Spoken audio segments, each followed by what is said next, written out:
दिखता है हाथ कहां है, चोक कैसे लग रहा है, सर राजनीति में नहीं दिखती। कहां किसने ग्रिप ले रखी है, चोक कहां लग रहा है, वो दिखता नहीं है सर, छुपा रहता है। तो that is the starting point sir. I was looking at the economic survey and 2 points I found there, solid points, profound points that I liked. First point, that we are living in a world of intensifying geopolitical conflict. मतलब जो पुराना system था, US based system था, dollar based system था, unipolar जो super power था, उस system को चैलेंज किया जा रहा है। The dominance of the United states is being challenged by the Chinese, by the Russians, by other forces. And the second thing, also profound thing, that we are living in a world of energy and finance weaponization. मतलब energy को और finance को हथियार बना दिया गया है। Main thing they are saying here is that we are moving from a world of stability to a world of instability. Prime Minister stated and NSA stated, shockingly, some time back, that the era of war is over. In fact, we are moving into the era of war. And you can see war is there in Ukraine, war was there in Gaza, war is there in the Middle East, threat of war is there in Iran. We had Operation Sindoor. So we are moving into a world of instability.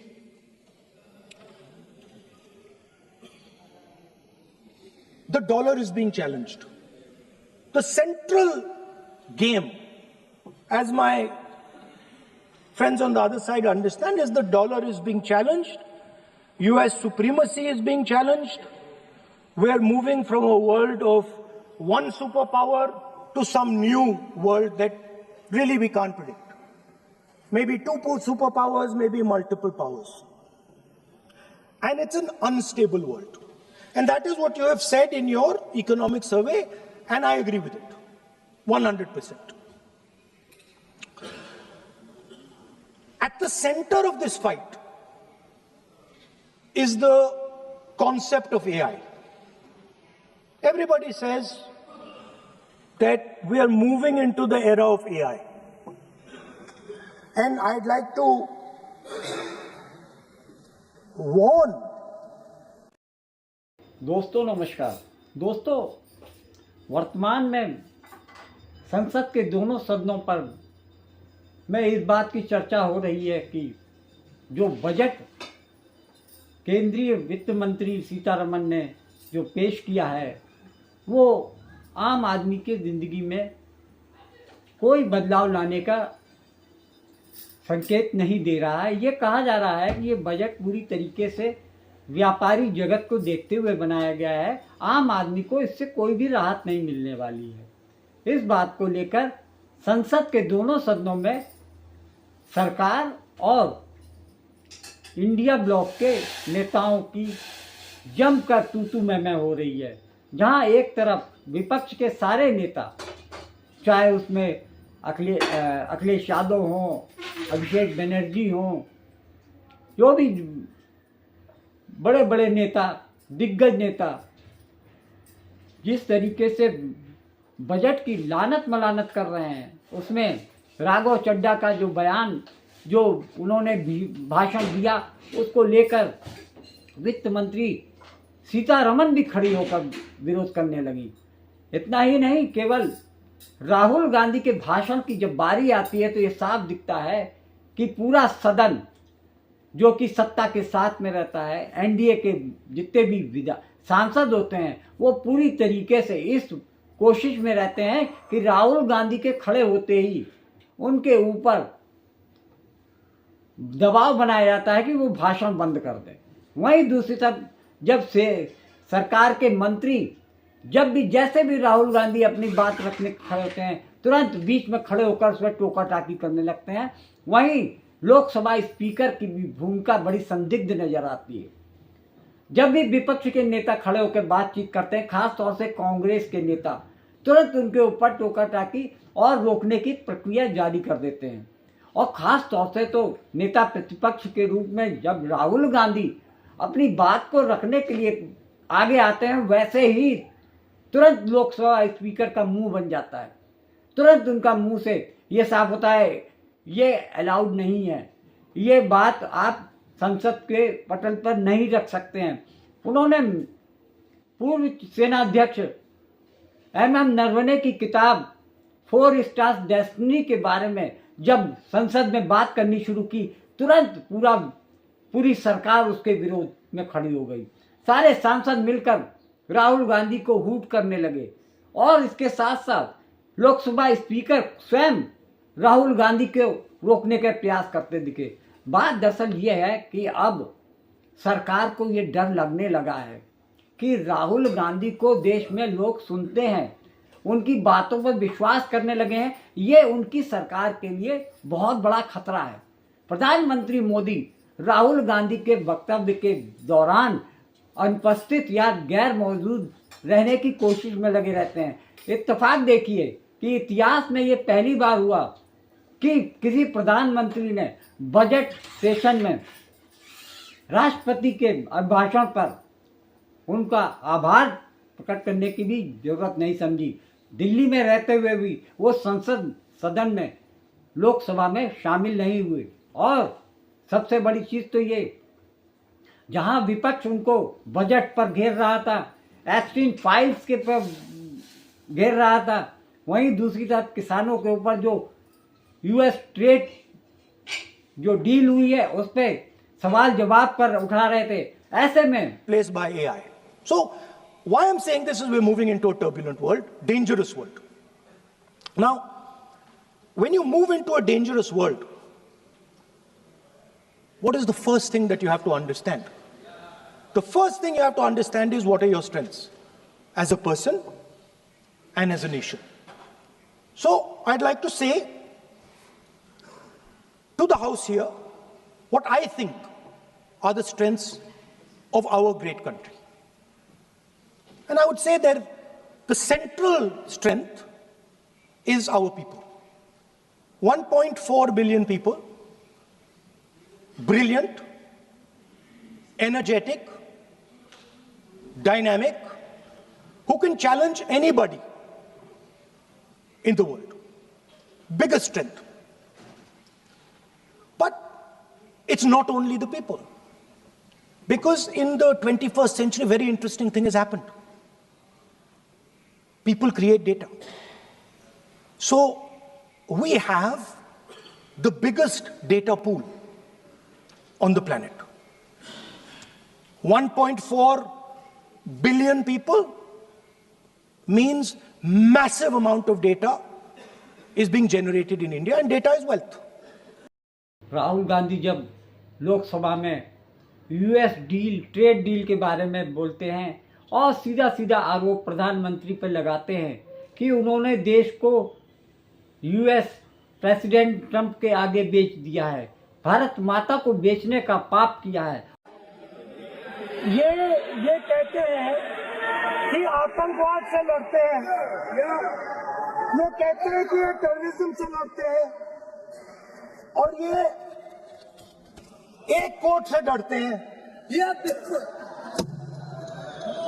मतलब इसमें क्या चीज है जिससे ये इतना घबरा रहे हैं कि मैं ये नहीं बोल पा रहा हूँ सदन के अंदर?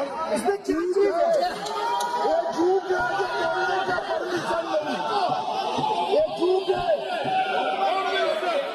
इसमें क्या लिखा है जिससे ये इतना घबरा रहे हैं कि मुझे ये पढ़े नहीं, आप पढ़ने नहीं दे रहे। सदस्य कोई घबरा नहीं रहे आप। AI is going to have many consequences. One consequence of AI is going to be that something that we relied on, the Congress Party and the UPA built, the entire Indian IT industry, companies like Infosys, companies that are at the forefront of information technology are going to struggle. They're going to be challenged.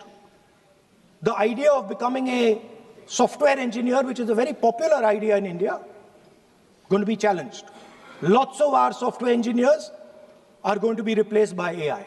So why I'm saying this is we're moving into a turbulent world, dangerous world. Now, when you move into a dangerous world, what is the first thing that you have to understand? The first thing you have to understand is what are your strengths as a person and as a nation. So I'd like to say to the House here what I think are the strengths of our great country. And I would say that the central strength is our people. 1.4 billion people, brilliant, energetic, dynamic, who can challenge anybody in the world. Biggest strength. But it's not only the people. Because in the 21st century, a very interesting thing has happened. People create data. So we have the biggest data pool on the planet. 1.4 billion people means massive amount of data is being generated in India, and data is wealth. Everybody talks about AI. But talking about AI is like talking about the internal combustion engine without talking about petrol. The petrol for AI is data. So let me repeat that. The petrol for AI is data. Meaning if you have AI and you don't have data, you have nothing. If you have AI and you don't have data, you have nothing.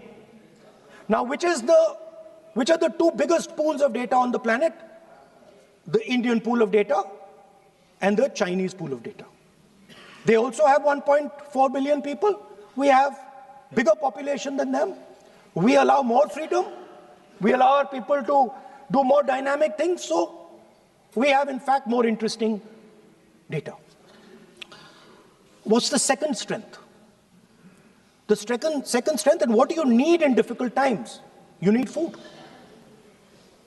Who produces our food? Our kisans produce our food. Our laborers produce our food. This is what gives us strength. This is what allows that data to be produced. This is what allows that brilliance to be generated. And we fought for food security. Food is abundant today. So that's the second thing. And the third thing, what do you need to run a modern country? You need energy. You need fuel. You need petrol. So these are the three things that need to be protected in turbulent times. Our people and our data, our food supply, the ability to produce food, and our energy system. Now, what's interesting to me is that the budget recognizes these things.